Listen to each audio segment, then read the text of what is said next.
మిథున్ చక్రవర్తికి Dadasaheb Phalke award October 8న అందుకోనున్న నటుడు.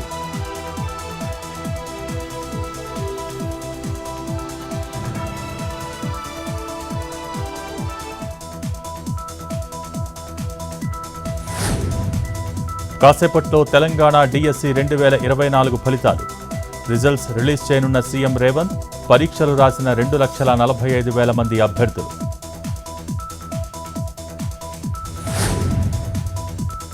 నేడు మరోసారి తిరుమలకు సిట్ బృందం. లడ్డూ పోటు, ముడి సరుకులు, విక్రయాలు పరిశీలించనున్న సిట్. గోదాములో నెయ్యి నిల్వ, నాణ్యత పరీక్షలపై ఆరా.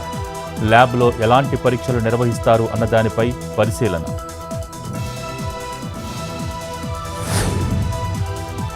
వర్చువల్గా హైకోర్టు ముందు హాజరైన హైడ్రా కమిషనర్.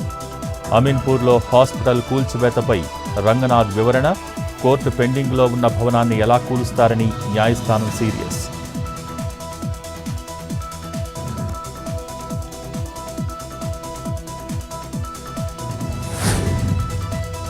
ఈడీ అదుపులో సాహితీ ఇన్ఫ్రా ఎండీ లక్ష్మీనారాయణ.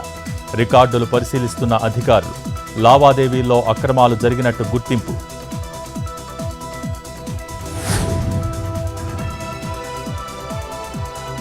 బాపట్ల జిల్లా చీరాలలో కార్డన్ సెర్చ్.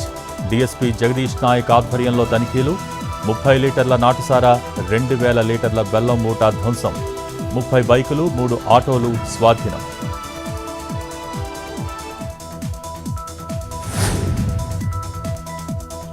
కర్నూలు జిల్లా పత్తికొండ మార్కెట్లో పెరుగుతున్న టమోటా ధర. కిలో 50 రూపాయలు పలుకుతున్న రేటు. ఆనందం వ్యక్తం చేస్తున్న రైతులు.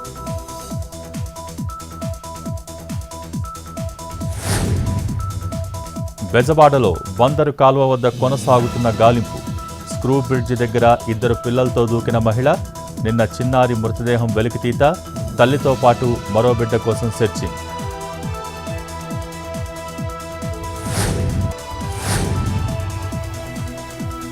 తూర్పుగోదావరి జిల్లా కడియం నర్సరీల్లో కొనసాగుతున్న ఆపరేషన్ చిరుత. లంకల్లోకి క్రూర మృగం వెళ్లినట్టు అనుమానం. ట్రాప్ కెమెరాలు ఏర్పాటు చేసిన అధికారులు.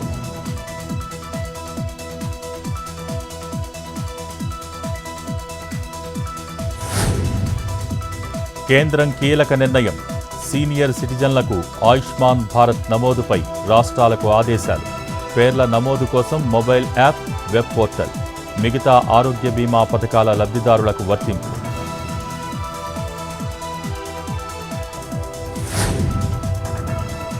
తెలుగు రాష్ట్రాల్లో తగ్గిన బంగారం ధరలు.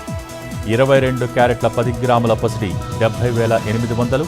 24 క్యారెట్ల 10 గ్రాముల పుత్తడి 77,240. కిలో వెండి ధర 1,09,000.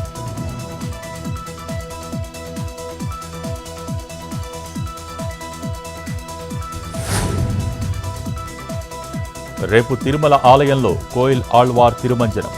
మంగళవారం వీఐపీ బ్రేక్ దర్శనాలు, అష్టదళ పాద పద్మారాధన సేవలు రద్దు.